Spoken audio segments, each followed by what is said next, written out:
Hi all, welcome to the Ganvik YouTube channel. ಇವತ್ತು bread ಟೋಸ್ಟ್ನ ಹೇಗೆ ಮಾಡೋದು ಅಂತ ತೋರಿಸ್ತಾ ಇದ್ದೀನಿ. ಫಸ್ಟು ಒಂದು ಮೆಣಸಿನ್ಕಾಯಿನ ಜಜ್ಜಿ ಎತ್ತಿಟ್ಕೋಬೇಕಾಗುತ್ತೆ.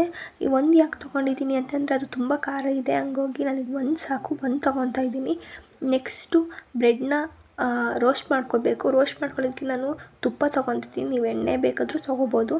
ನಾನಿಲ್ಲಿ ತುಪ್ಪ ತೊಗೊಂಡು ಎರಡೂ ಸೈಡು ಚೆನ್ನಾಗಿ ರೋಸ್ಟ್ ಮಾಡ್ಕೊಂಡು ಆ ಬ್ರೆಡ್ನ ಎತ್ತಿಟ್ಕೊತಾ ಇದ್ದೀನಿ. ನೆಕ್ಸ್ಟು ಒಂದು ಬೌಲ್ ತೊಗೊಂಡು ಒಂದು ಬೌಲ್ಗೆ ಮಯೋನೀಸ್ನ ಆ್ಯಡ್ ಮಾಡ್ಕೊತಿದ್ದೀನಿ. ಇದಕ್ಕೆ ಬೇಕಾಗಿರೋವಂಥದ್ದು ಫಸ್ಟು ಮಯೋನೀಸು. ನೆಕ್ಸ್ಟು ಇದಕ್ಕೆ ಚಿಕ್ಕ ಚಿಕ್ಕದಾಗಿ ಕಟ್ ಮಾಡಿರೋವಂಥ ಈರುಳ್ಳಿ ಕೂಡ ಆ್ಯಡ್ ಮಾಡ್ಕೊತಾ ಇದ್ದೀನಿ. ನೆಕ್ಸ್ಟು ಇದಕ್ಕೆ ಚಿಕ್ಕದಾಗಿ ಕಟ್ ಮಾಡಿರೋವಂಥ ಟೊಮಾಟೊ ಕೂಡ ಆ್ಯಡ್ ಮಾಡ್ಕೊತಾ ಇದ್ದೀನಿ.